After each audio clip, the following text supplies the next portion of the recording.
What is up, guys? How we doing? How we doing? What do you think of that thumbnail, huh?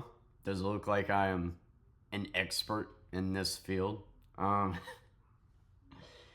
yeah, finally figured out how to put words on a still image and separate myself from a photo and put it on there. I just don't know how to put a border, and I made a stupid face just cause. But hey, I'm figuring it out. Grandpa's figuring out. We're getting there. All right. Also, before we dive into it, we just hit 1,000 hours of watch time. That is all you guys. Thank you so much. I really appreciate it. That is a big deal. And yeah, that's all you. Thank you. Um, so Peacemaker, season 2, episode 5. Even though I basically predicted how this episode would go, it was still surprisingly really good, really somber, a really good episode. I was wrong about one big thing, and we'll get there. Um, so let's dive right in. We open up with it's a flashback. It's Harcourt at Rick Flag Jr.'s funeral right after the Suicide Squad, and Economos is there, and Rick Flag Sr. comes up behind Harcourt and he talks to her and is asking her who killed his son, and she says, I can't tell you that. And they basically have a conversation of how Ricky loved her, and he'll always try to have her back. And then she turns to him and says, I promise that, who did this, I will make them pay, which is a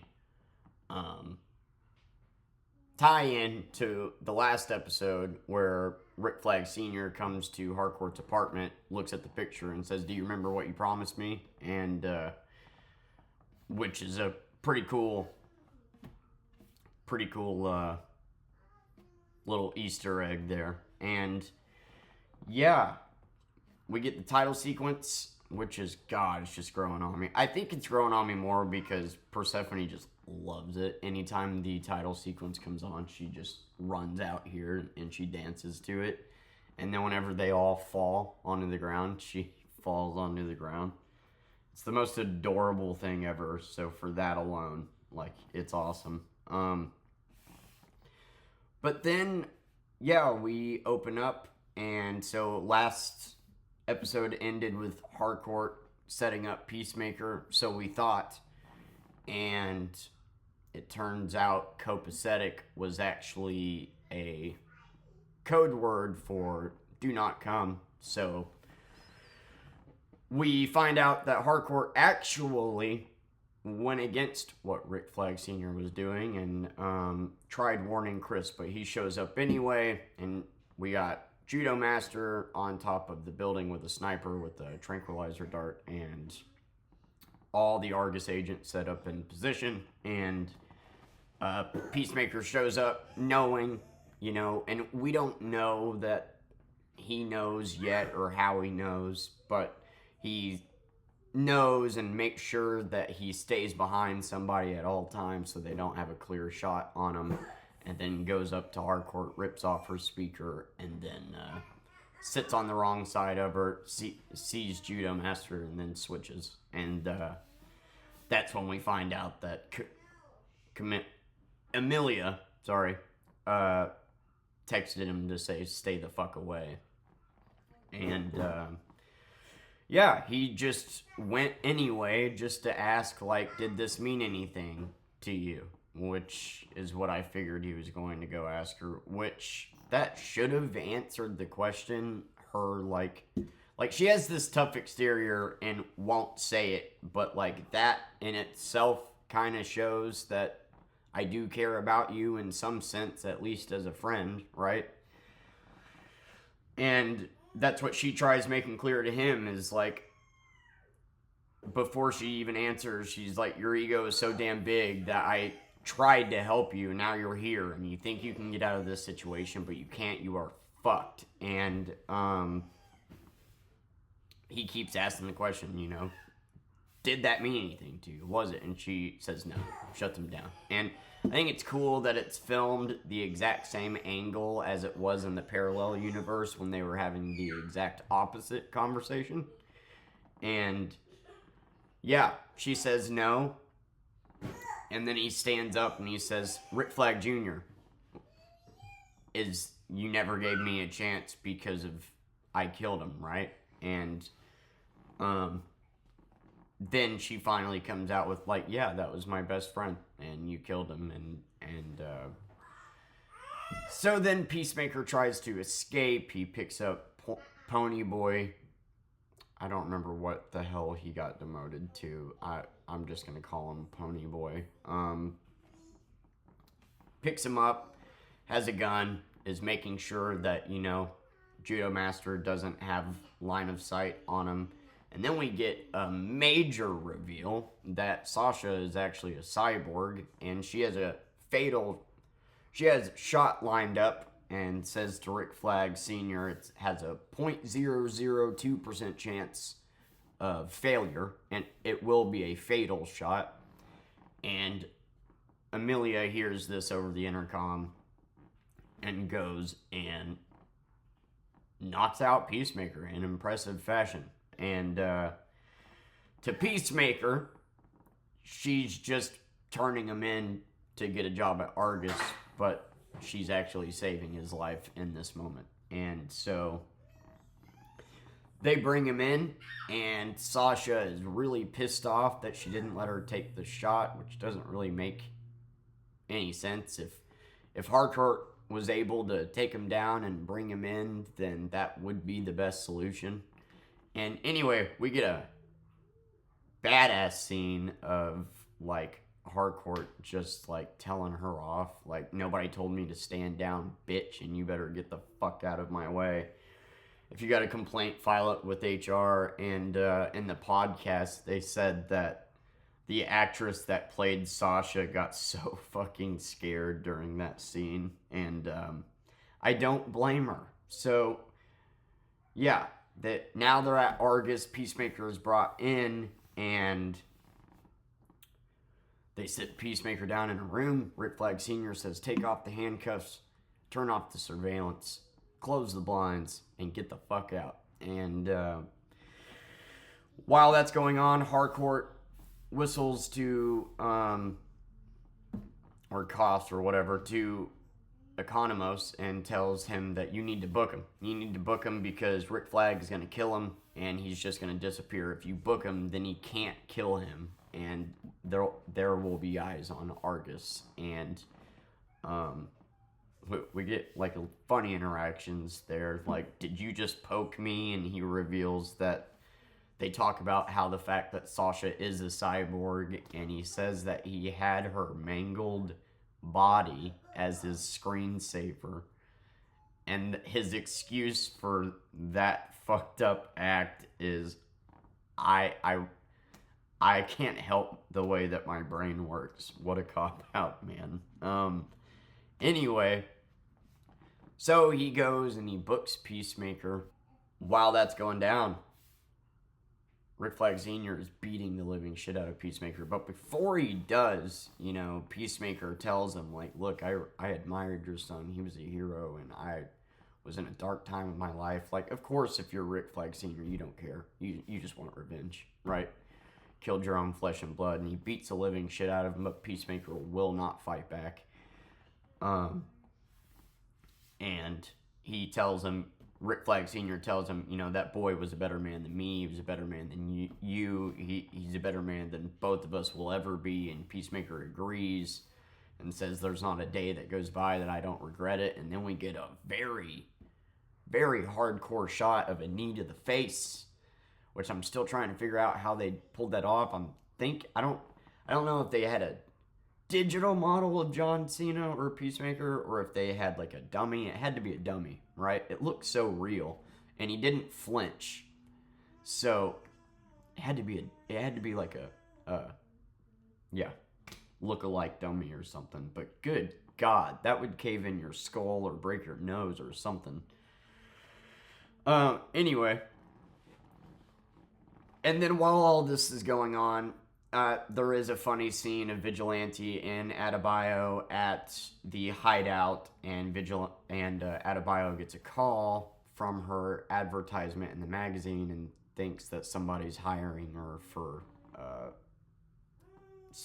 security services, when really he was being a creep and thought her ad was a prostitution ad, and she doesn't even figure that out until Vigilante points that out afterwards. And then they leave, and Eagle Killer, Red Saint Wild, that's his name, right? Red Saint Wild. All right, Red Saint Wild is there trying to kill Eagly. So last week, I predicted Eagly was going to die. I genuinely believed Eagly was going to die, because otherwise, there's no point in Michael Rooker's character or Red Saint Wild's character unless Eagly gets wounded or dies. Like, for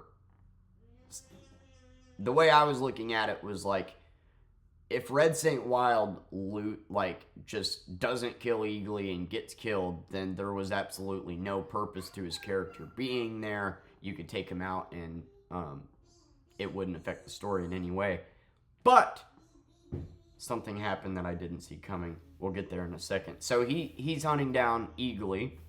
He injects a rat with, I don't know what the hell, but Eagly starts playing with it, and then that's whenever Vigilante and Adebayo leave and say goodbye to Eagly, and he puts it down, and then after he puts it down, a fox comes and grabs it. Eagly chases the fox eats it, and then the fox immediately dies. And Eagly looks at it, thinks something is weird with that, and then we go back to Argus, and because Economos now has booked Peacemaker, they have to let him go. And we get a really important line from Agent Fruley where he says, "It's a good thing you did that." And I do think that that's a really good standout line for that character, because up to this point, right, we don't know if Agent Fruley has kind of acted like a piece of shit. We don't really know where his moral compass is, you know? He calls everybody terrible names. He kind of acts like a dickhead. But this kind of shows that he does have somewhat of a moral compass and is not in agreement with how Rick Flag is handling this situation. So a really important line, very small, but did a lot of character work in just that one line. So I want to point that out. And yeah, now because he booked them, Sasha throws a fit and has to go get Rick Flag. And right before Rick Flag kills Peacemaker, they have to let him go. And they can't send him over to the local jail looking like that. So they release him. And then this part made me not like Rick Flag, dude. I do like Rick Flag and understand his motives and whatnot. You know, I think any parent would. But, the part where he gives the speech of, you're probably thinking that you should take me off the case because I'm too close. But see, basically, this was all part of my plan the entire time. Well, I actually care about humankind and getting the quantum unfolding chamber. Now, Judo Master is just going to track him down. See, now Peacemaker thinks that I'm messy and I'm just out for revenge. And Sasha is like, but you told me to fire. And he said, yeah, because I knew Amelia would, intervene. And he may have known that. But he had no idea John Economos was going to book him while he was trying to kill him. So, no, you're totally lying. And it just shows how, manipulative he is, and made me, not like his character as much. Just admit it, dude. You just want revenge. But try and act like this was your big-headed master plan. No. John Economos screwed your plan up. Anyway.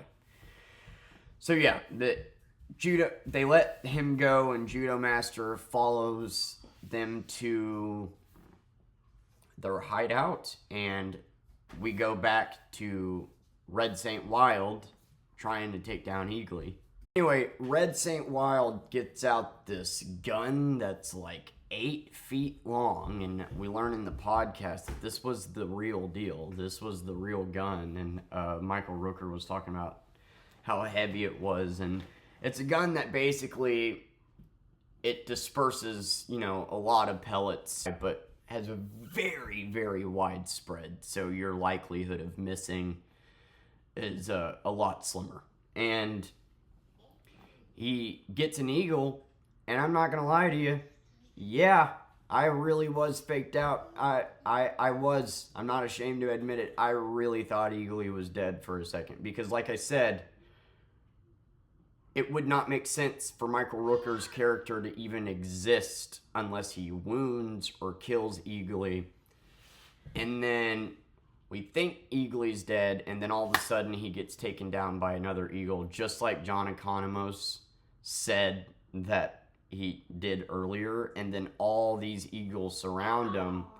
And then Eagly, which is so cool, basically the symbol that went onto Red Saint Wild's head while he was tracking Eagly ends up forming above Eagly, and Eagly's eyes turn purple, telling us that Eagly really is the prime eagle. And so that was the point of Michael Rooker's character in Red Saint Wild, was to reveal to us that Eagly is the prime eagle. So, no, I didn't see that coming. I actually thought Eagly was dead. And that's just crazy and raises so many questions, because if that's the prime eagle, then that means there's got to be a reason why Eagly is specifically choosing to look after Peacemaker. He's got to be important to the world. But that was one hell of a reveal. And then in James Gunn fashion, he kills Michael Rooker in a brutal way by just being pelted to death by eagles. That'd be rough. And then, yeah, so while this is happening, they just get to the hideout, Vigilante, Adebayo, and Peacemaker. And Peacemaker says that they offer to stay with them, but he says, look, I just want my privacy. And we all know what's going to happen. But Judo Master is actually there in the woods watching. And so he calls Eagly. Eagly doesn't come right away. He goes in and he writes a long note, and then he opens the portal, but he opens it differently than we've seen him open it before. And he goes through the portal. Eagly comes back and delivers Peacemaker a finger, and Peacemaker doesn't even have any idea what just happened. And yeah, he walks through the portal. Judo Master is in there. He calls Agent Fruley, but Agent Fruley can't hear him because of all the static or whatever that's coming from the portal. And Judo Master goes through the portal, and Adebayo and Vigilante show back up because Peacemaker sent them a text saying, see ya, bestie. And as they show up, nothing's there. The portal is closed, and the device is there. There's Judo Master left a note saying went through the door and has his signature Cheeto dust fingers on it. And yeah, Peacemaker left a note as well inside the little quantum unfolding chamber thingy device. I don't know what it's called. And yeah, so Peacemaker decided to close the door behind him and officially go over to this world, which we all knew was coming. I thought that Argus was going to be the one to close the door and leave him there. And even though I basically knew how this episode would go, it was still enjoyable. But yeah, after that, Adebayo sees the note and says, we got to get the gang together, and then reads the note to everyone, Harcourt, Economos, Vigilante. And after she starts reading it, November Rain by Guns N' Roses starts playing. And you can just see Harcourt is filled with regret. And there's a part where he says, I'm going to say yes to Amelia that we will work on this. And so Harcourt finds out for the first time that they were an item over in this parallel universe, and that's why he was asking. So, like, and you can see her reaction to that. But man, a moment that really got me was Vigilante crying. Like, so in the podcast, they said that he was really nervous about filming the scene because he's never really had to cry before. But the moment where Adebayo sits by him and he's like sitting here and he's like rubbing his hands, just the look on his face, man, God, it got me. And then he just starts sobbing in Adebayo's arms. And like, keep in mind, he said he doesn't have emotions like regular people, so this could be like the first time Vigilante's ever cried before, you know? That moment got me. And they decide, or Amelia decides, okay, well, how do you work this thing? Oh, Adebayo comes and asks Amelia, so did you really knock out Peacemaker and turn him in? And she says, no, I sent him a warning text. He showed up, and I had to knock him out to save his life. They were going to shoot him. And because Chris thinks that, he doesn't know that. He just thinks that she took him down just to turn him in. And, yeah, so Amelia's like, all right, well, we can't open this here because they'll know where we're at, and so now their plan is to go open the portal and go and save Chris, and it's Amelia's idea. And yeah, I enjoyed the episode quite a bit, even though I think we kind of all have just been waiting for this moment for him to finally commit, because these last 3 episodes, I don't know if you noticed, but Superman just became available to stream on HBO Max. They really want you to see Superman before the next episode. So now we're getting into uncharted territory, and I have no idea where we're going. So, and the fact that Judo Master went through the portal with them is insane. And if this does end up being Earth X, that's not going to be good. But yeah, I'm just so interested in how the hell this is. So the 11th Street kids are going to go to the other dimension, try to save Peacemaker. And, yeah, then the after credit scene is, Vigilante. He wants to know Manta Ray facts. That's the thing that he knows about very well this episode. And Peacemaker is, bantering with him. How many Manta Rays does it take for you to shut the fuck up? And, yeah, it was a good episode. My only complaints really is that the episodes feel short as hell. Like, am I crazy? Like, they just feel really short. I don't know if it's because I'm waiting a whole week, and I do love that we get an hour-long podcast to watch after, but the episodes feel short, man. And unfortunately, like I said last week, or every week, really, it does feel like a lot of hurry up and wait. And, like, we've been waiting to get to this point. We knew he was going to fully commit at some point, and we've just been waiting to get here. Oh, also, forgot to mention, while they're reading the note, there is a montage of Chris in this other universe, and he brought Eagly, and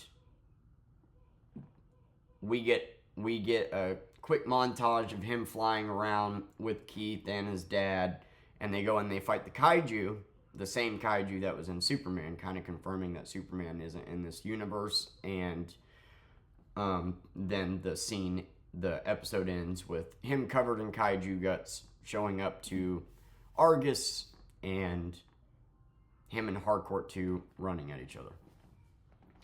Forgot to mention that. But yeah, so it's a really sad episode, man. Like, just everything that he says that just, I don't feel like redemption is possible here, that I love you guys, and I'm going to be a good son to my father. I'm going to be a good brother to, my brother, and I'm going to say yes to Harcourt and live a new life and enjoy it and not take a moment for granted and try to do right this time. And it's a really somber. I mean, it's been a really somber season, honestly, but the episode was really, really good. And where it ended off, I think, has everybody in so much anticipation because it's like, now we're getting to the good stuff.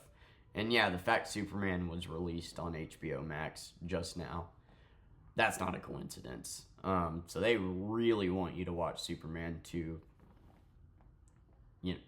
get before we watch the next 3 episodes. Yeah, I'm very excited. I think everybody else is very excited. This was a good episode. It does feel like the episodes are short, but they are good nonetheless. That would be my only complaint with them, is that I wish the episodes were 10 to 15 minutes longer. But yeah, a great episode. The season has been great. I do feel like it's been hurry up and wait, but so many things were revealed this season. Or this episode, with Eagly being the primary Eagle and Sasha being a cyborg, and they still haven't talked about how the hell Judo Master is an Argus agent. I guess they're just not going to touch on that, whatever. But yeah, a great episode, and now we get to see the 11th Street kids go over to this world and try to save Peacemaker. And I think the last few episodes are going to be great. But yeah, let me know what you guys think. I'm experimenting with thumbnails, so when I do shows, I'm gonna try. I'm gonna try. I definitely still have more work to do, but appreciate some of the constructive criticism. I do need to work on thumbnails and put more effort into that. It's really just a time issue. But yeah, been a great show. Been a really just deep dive into his psyche and character, and been a really sad season, honestly. And I can't wait for these next 3 episodes, man. I can't wait. And yeah, that's it. That's all I got for you. Season 5. I really liked this episode, actually, a lot. Showed how Rick Flag Sr., how manipulative his ass actually is, and it showed Peacemaker and how much regret he has that he wasn't even willing to fight back. And Rick Flag Sr. even tells him, fight me, during it, so he has some type of justification in his mind for what he's doing. And just a really good episode. This episode didn't move the needle all that much, and I think a lot of people knew how this episode would go down, but it was still a great episode for, just character development and showing, the growth. If you think about episode 1, season 1, and this episode, it's amazing how far we've come. From making fun of Peacemaker and his outfit in a restaurant and everybody hating him, to we're going to risk our lives and jobs to go over to this dimension and save them. And so a lot of people are calling it a hollow episode, but I think there's good here. Yeah. And yeah, Eagly being revealed as the prime eagle is crazy. So yeah, it's fun. I recommend watching the podcast. They had Michael Rooker on this episode and seeing him, James Gunn and him banter, because Michael Rooker has been in every James Gunn production, which is pretty crazy. It was a good podcast episode. It took them 20 minutes to even get to the episode. But anyway, yeah, been loving this season.